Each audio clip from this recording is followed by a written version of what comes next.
down, right? So like if it's third and manageable, they're okay running up the gut for a couple of yards or whatever to go into to fourth down, depending on where they are on the field. Their playbook is not limited by that.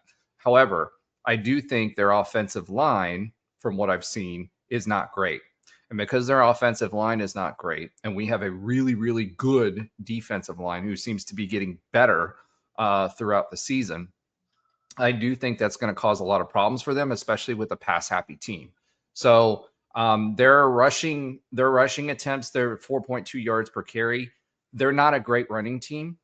And I think because of that, they're going to be, especially if they get behind early or they don't get going until the third or fourth quarter, our defense is going to tee off on them, and it's going to cause them to have a lot of 3-and-outs or 4-and-outs. I don't think they're going to get very deep into series, and I think they're going to get them off of the field quickly, which is going to give us the ball. I do think our offense, their defense is also not great, especially against the run game. They're giving up 6 or 7 yards per carry in a lot of these games. And if Taven is, and I do feel he's taken a step forward now, right?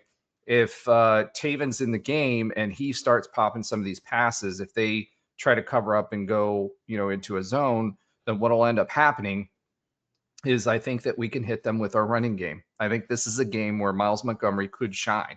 And if that's the case, or we pop off Nixon for a couple of long yards, we set him up with Miles over and over and over again, and then we pop in Nixon and let him, go for a big gain or a touchdown.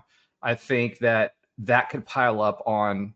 I think that could pile up on Baylor pretty quickly because they have a penchant to start slow, and we have a really, really good defense, and we can get them behind the chains and get them off the field, which puts the ball in our hands a lot more often.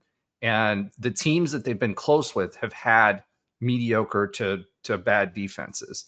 We've got a really, really good defense. Those that have good defenses, they've been scoring maybe 20 to 23 points per game. I think our defense is good enough to hold them to 17 points, and I think our offense will have enough chances and have grown enough, especially if we can run the ball, to make this a 38-17 game.